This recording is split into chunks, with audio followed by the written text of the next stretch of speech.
Bringing home my son who had left school early due to a fever, I was surprised to find my husband, Edgar, and my sister, Anna, at home, although they were supposed to be at a funeral. As I quietly approached the bedroom at the far end of the house, I heard voices coming from inside. Voices of a man and a woman. I recognized both of them. "You're being so capricious, calling me out of the blue has a lot of choices. But suddenly I had some free time. It's okay, thanks to that, I could enter this house openly." It was undoubtedly Edgar and then Anna in the bedroom. "Don't rush me, divorce isn't that simple. That's why I'm waiting. But please, make it quick." "All right." I felt the blood drain from my face. What did they just say? Divorce? Anna moving in here? What does that mean? "Help! The aunt is being attacked!" Michael, trying not to alert the villains, quietly took out his kid's smartphone, activated the camera, and recorded a video of the two. The shocking video received by relatives left everyone astounded. My name is Hannah. I'm 32. I'm a freelance writer. I used to work for a company, but I went freelance after getting married and having a child. I met Edgar through a friend's introduction during college. We were part of a group that hung out together, and eventually, a few couples formed, including us. After graduating from college and getting accustomed to our jobs, the conversation of marriage came up naturally between us, and everything progressed smoothly. Despite a generally smooth-sailing life, there was one troubling issue. My sister, Anna. Anna, 3 years my senior and the same age as Edgar, had been divorced twice. Both times due to her infidelity. Anna has been willful and spoiled since childhood. Whenever our parents tried to discipline her, she would cry for hours on end to get her way. Perhaps because of this, I grew up to be a rather subdued child. Learning early on what was acceptable behavior was not, simply by observing my sister's tantrums. Anna's first marriage was at 18, right after graduating when she got pregnant by her then boyfriend. They got married, and she gave birth. The marriage ended in divorce when Anna's affair with a cafe waiter she frequented was discovered.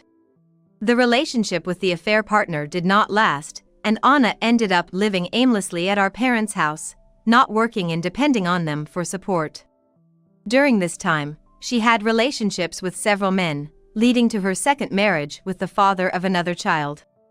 However, this second marriage also did not last due to Anna's infidelity.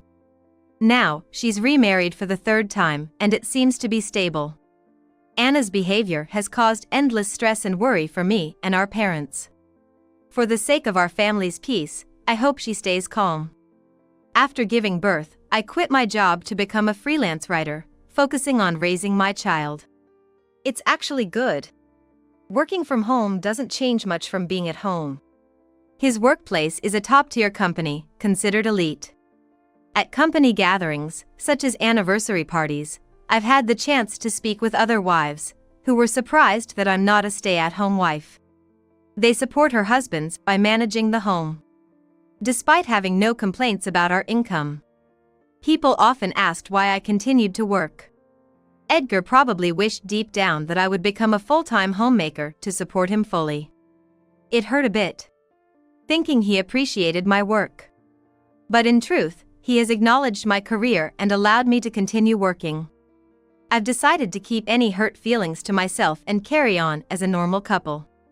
Dredging up such matters won't do any good. It's a minor issue. Something many couples face. I take pride in my work. And that pride keeps me going. That's enough for me. With these mixed feelings, I've been busy with childcare. Michael is growing up healthy and happy. Never seriously ill, always full of energy. Michael sure is energetic. It must be tough for you, Hannah, dealing with him every day. Really, no amount of time or energy seems enough. When I responded that way, Edgar laughed, always seeming like he had something more to say but never did. Probably what Edgar wanted to say was, "Then you should just quit your job." He wouldn't say it out loud, but his eyes did. Instead, he would say something like, "Well, we just have to adjust things as we go. Make sure you're not pushing yourself too hard, Hannah. He never once mentioned taking a more active role in parenting. Maybe his job is too demanding for that kind of flexibility, but I wished he would get more involved in raising Michael. We had a fight just once, shortly after Michael was born. Over the unaccustomed childcare, the multiple nighttime feedings, and diaper changes. I was exhausted from the lack of sleep. So, I asked Edgar, "Hey, could you possibly take a short paternity leave?" Edgar's company had a comprehensive maternity and paternity leave policy. After all, it's a major company leading the way in implementing such systems. But Edgar's response was, "You know what happens if I actually take it, right? It would affect my career advancement. That's why everyone's wife focuses on childcare." "So you're saying I should quit my job?" I retorted. Edgar looked pained. "I didn't say that. But if you're saying childcare is too hard, we need to figure something out. How about a babysitter?" Indeed, Edgar's salary could cover it. But what I wanted was for him to want to share the experience of raising our child together. "That's not what I'm talking about. Why can't you understand?"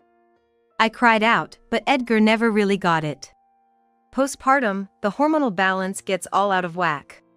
You'll be fine. It'll settle down eventually," Edgar concluded, effectively dismissing the issue. Since then, I've decided not to touch on that topic again. There are things even couples can't see eye to eye on, I guess. Despite this misunderstanding, we've had no major conflicts since then. Edgar tacitly allowed me to work as long as it didn't affect our home life, and I didn't hesitate to outsource our household and childcare when necessary.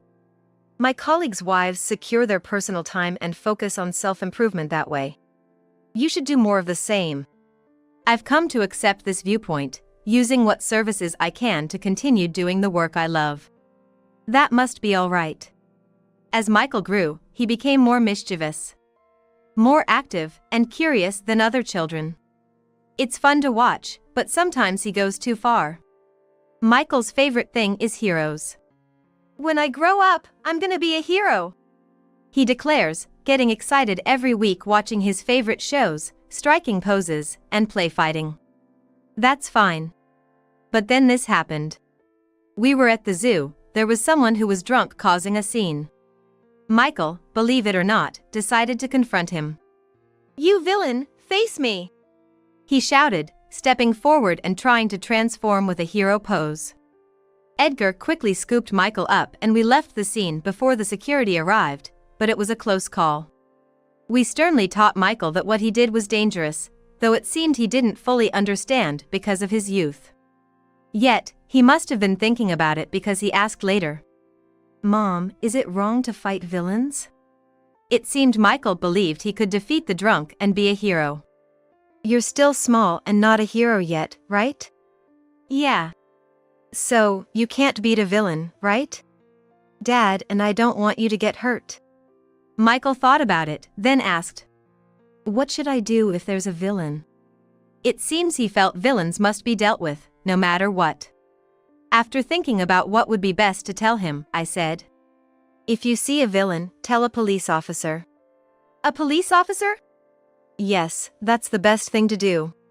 Michael pondered this. "How do I tell a police officer?" "Just call out for one, I guess." "But what if there's no police officer nearby?" He really thinks things through, even at his age. "Well, you have your kid's smartphone, right?" Nowadays, we think it's necessary for children to have a way to contact a few specific people. The phone is set up to call me, Edgar, and my father-in-law. Pressing a button connects him to one of us. And he's also linked to us via social media. It was Edgar and I, along with his parents. Also, his sister and her husband, who live nearby and adore Michael, and their kids are part of our circle. My parents aren't tech-savvy at all, so we're only connected with Edgar's family in this way. When Michael posts photos or videos he's taken on this social media, they respond with hearts, stars, and comments. So, make phone calls or send photos and videos. Then someone will tell the police for you. I see. Michael was satisfied with this solution, so I quickly notified our group on social media about it. Everyone sent OK stamps, and Michael was thrilled. This should keep him from doing anything too risky. That was my only worry. Until then, I had believed keeping my distance from my troublesome sister was the best approach.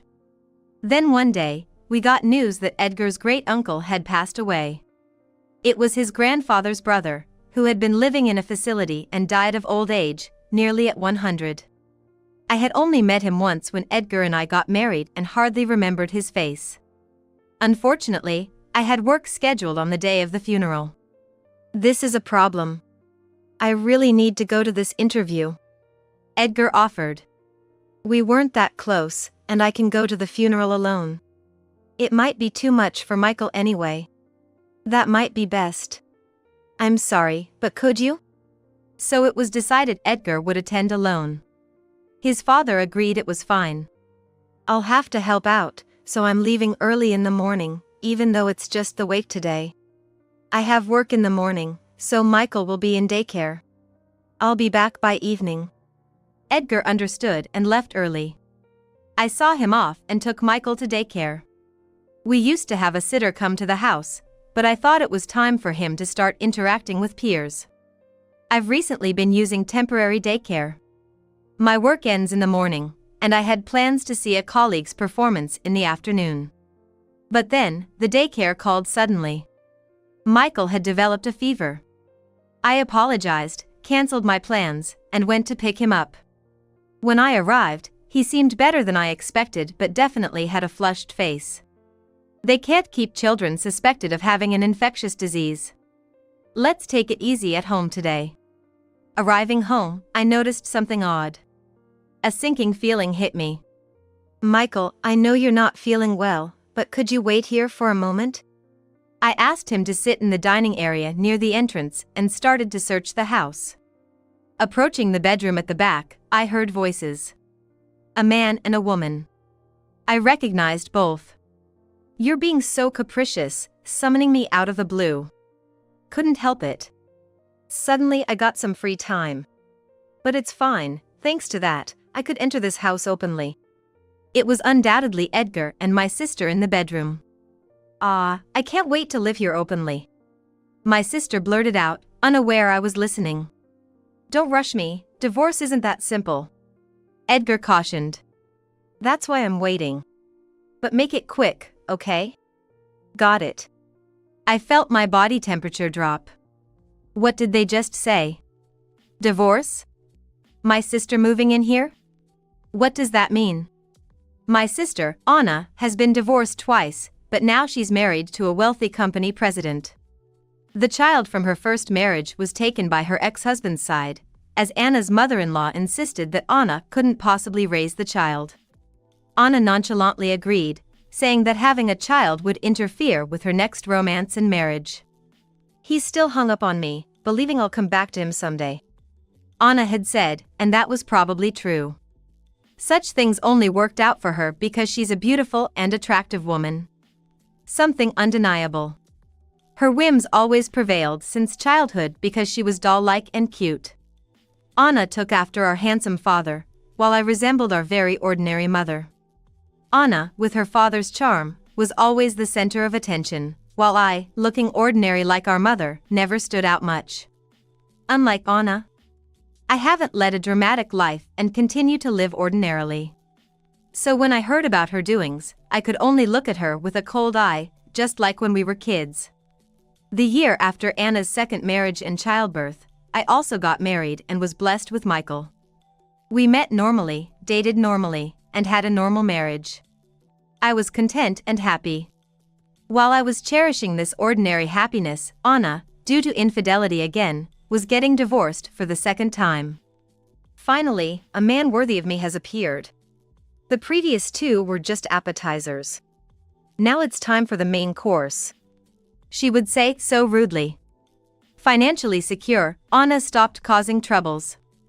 So, it was unbelievable that she would go after my husband, Edgar, even if he was an elite. I was confused. Not knowing what to do, I suddenly felt nauseous. Without alerting them, I quietly left the scene and silently entered the bathroom to vomit. Though my stomach should have been empty, an indescribable substance kept coming up. Meanwhile, something unexpected happened. Since I didn't return for a while, Michael went looking for me and ended up near the bedroom. I was holed up in the bathroom, unaware of each other. Approaching the bedroom, Michael sensed something. Probably feeling adventurous.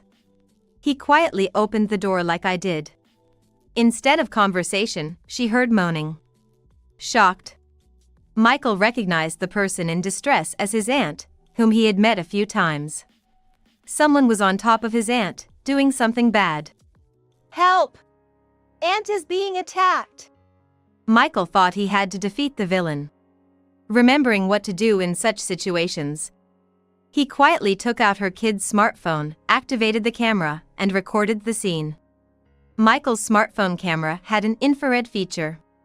In the dark, it clearly captured the pained expression on his aunt's face and the villain writhing on top of her. Michael quietly closed the door, went back to the safety of the dining room, and hurriedly sent the video to our social media group. Aunt is being attacked by a villain, tell the police. From Michael's action, the situation took an unexpected turn. After emptying my stomach, I was finally able to move. As a mother, it was shameful, but until then, I hadn't thought of Michael. I was just feeling sick and couldn't stop vomiting. Michael! Once the physical urge subsided, I rushed back to the dining room. Michael was sitting there, happily as before.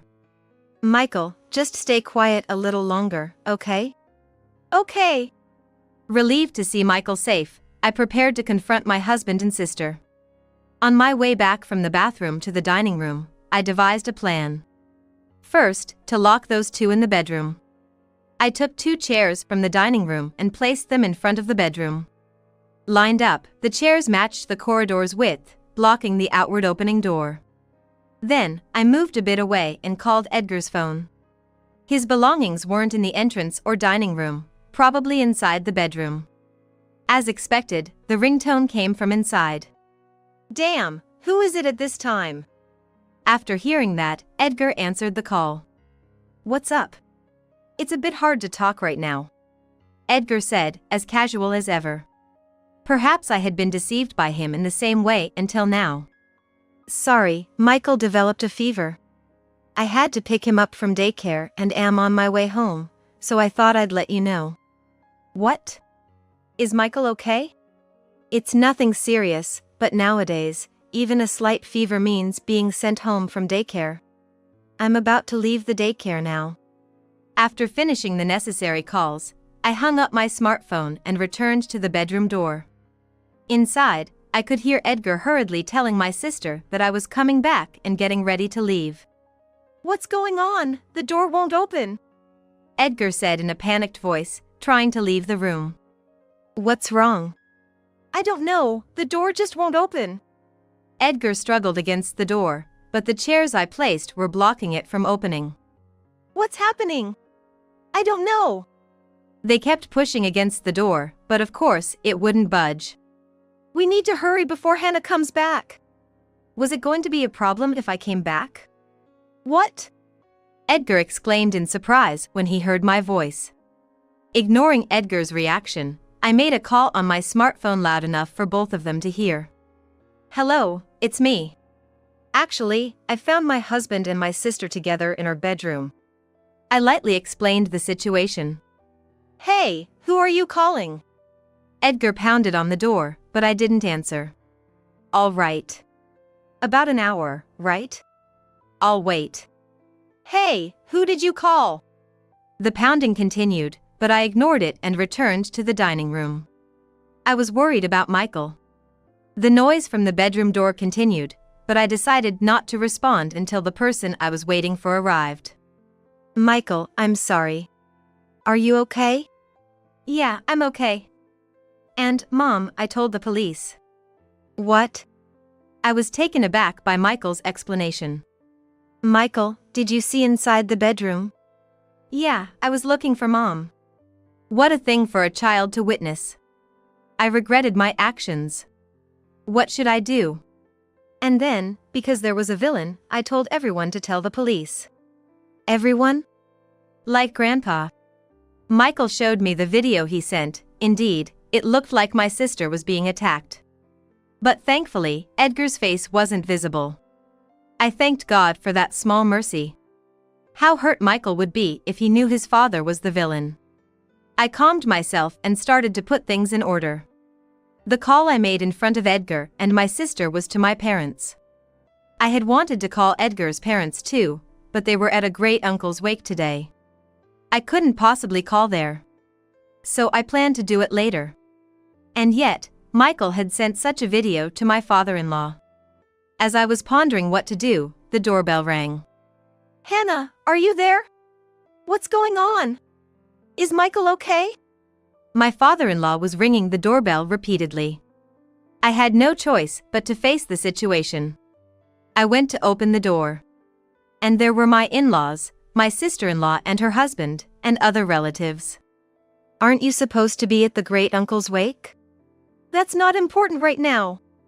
My father-in-law exclaimed, his face turning red. We've explained the situation, and they've postponed the wake. The wake is postponed. Let's go inside. My brother-in-law said, and all the relatives poured into our house. My father-in-law rushed to Michael, sitting in the dining room, and hugged him. My mother-in-law was tearful. And my sister-in-law and the relatives seemed relieved. What exactly is happening? Aunt, that's your sister, right? Michael seems to have a fever. Let's take him to her room. I mumbled, noticing Michael's condition. My sister-in-law noticed Michael was feverish and took him to the children's room. Actually, I still don't quite understand the situation myself, I said, explaining everything that had happened that morning to everyone. And now, I have locked Edgar and my sister in the bedroom. Understood. My mother-in-law said, staying with me in the dining room while everyone else headed to the bedroom. Soon after, my father-in-law's yelling could be heard. My father-in-law and the relatives confronted them, and many things came to light. At first, the two of them played dumb, but after my father-in-law showed them the video Michael sent, Edgar's shoulders slumped, and he started to tell everything. According to him, he began an affair with my sister while I was pregnant with Michael. A typical story of husbands straying during their wife's pregnancy. But the fact that the affair was with his wife's sister, and she was Mary, was particularly shameful. When I announced my pregnancy, my sister and her husband had come to congratulate us. That's when my sister asked Edgar for his contact information. As they started communicating, they grew closer. My sister has always been the type to attract men. Her first husband even tried to reconcile several times after their divorce. The second husband, angered by the affair, probably thought she would come back to him since she had no money. Unfortunately, her third husband had the means, forcing him to give up on her. Edgar, too, must have been ensnared by my sister's devilish charm. I never thought my sister would go after Edgar because her current husband is a president of a company. I thought Edgar, despite being an elite, wouldn't match up to a president. But my sister seduced Edgar. The reason was, I couldn't stand Hannah marrying an elite. Overheard by my parents who arrived later, my sister said this with a sulk. Hannah should have lived a plain life, but here she is, living in a nice house, doing the job she loves. I couldn't stand it. My sister, having ensnared Edgar, whispered to him, Hey, why don't we get a divorce and be together? I've fallen for you, Edgar. Edgar, who regretted getting involved with my sister to some extent, was gradually swayed by her words. Especially when she said, If it were me, I wouldn't work. I'd just stay home, waiting for Edgar. Hannah loves her job more than she loves you. Edgar, who deep down wanted me to quit my job, started to seriously consider divorce. I had no clue. Edgar had always been a good husband and father at home. All right, let's get a divorce. You can remarry or whatever you want. But you'll have to pay what's due. I confronted them with a divorce, and Edgar started to panic. No, I don't want a divorce. What? I thought you wanted to marry my sister. Isn't that what you wished for? It's not like that, Edgar said, as if he had finally come to his senses.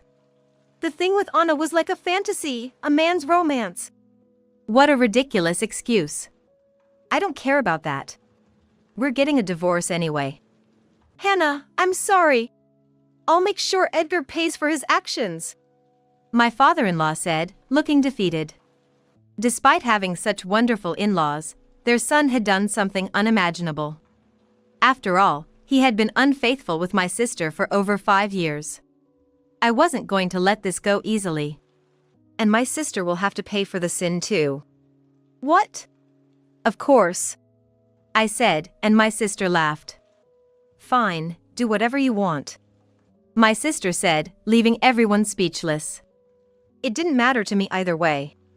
As long as you and Edgar got divorced, that was all I wanted. Why? I told you, I couldn't stand you being happy. If you were miserable, that was enough for me. How dare you, Hannah, act so high and mighty? My sister said this boldly, without a hint of remorse. You think he will just accept it like that? Of course. He's crazy about me. If it's something money can solve, he'll pay. No, he won't pay, came a sudden voice. It was my sister's husband. In fact, my parents had contacted him. I've heard everything you did. I've had enough. What are you talking about? You can't possibly leave me. I can't live with someone who would go after her brother-in-law just to make her sister miserable, he replied, finally showing a change in Anna's expression. Let's discuss the rest through lawyers. I don't want to see your face anymore. Wait, just a minute. I'm sorry, Hannah. I must take my leave today. We'll talk again later, he said, turning to leave as Anna hurled words at his back. Whatever, you're just a rich old man. Fine, I'll divorce you and marry Edgar. He left without looking back. His departure was marked by a profound silence from everyone present. I divorced Edgar. And, of course, Anna also parted ways with her husband. Well, it's fine. Edgar is still young and an elite. My life won't change, Anna boasted, disregarding the 15-year age gap between her and her now ex-husband, who had indulged her until he could no longer forgive her actions. My parents declared they would cut ties with Anna, who seemed unfazed, only envisioning a bright future as the wife of an elite. Edgar might have called his affair with Anna a romance, but to Anna, Edgar was her romance. However, that romance crumbled in the face of reality. Edgar was demoted. Believing she was marrying back into the elite, Anna married Edgar as soon as the divorce prohibition period ended, but her plans went awry.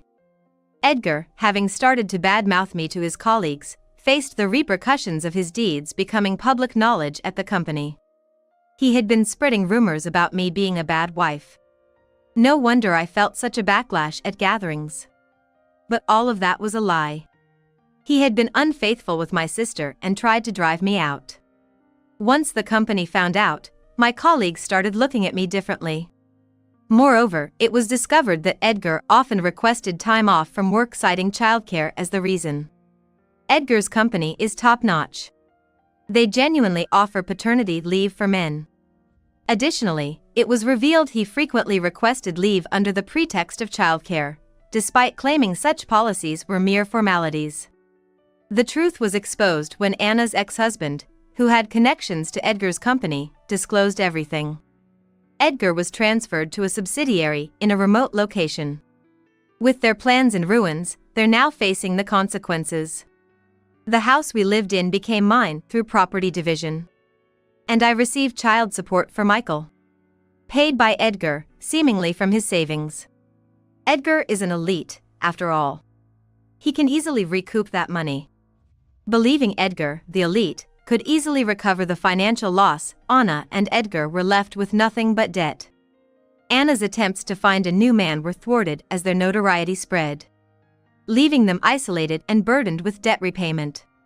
For the first time, Anna had to work. Having lived off others and done as she pleased, she now faced the consequences of her actions. I sold the house and moved back to my parents' home. While my career is going well, I worry about Michael, who witnessed such distressing events. With support from my parents, we're ensuring she doesn't carry emotional scars. Initially, Michael wondered about Edgar's absence but soon adapted. Since her earliest memories, Edgar's presence had dwindled due to his busy excuse. Dad is fighting for justice at work, Michael believes. Someday, he might learn the truth. But with the support of both my and Edgar's parents, we'll raise him surrounded by love. When I grow up, I'll protect you, Mom. Just wait, Michael asserts, aspiring to be a hero. For now, he's my little hero in training. Sure to grow into a strong and kind adult. Believing in that future, I continue forward. Seeing it as my duty.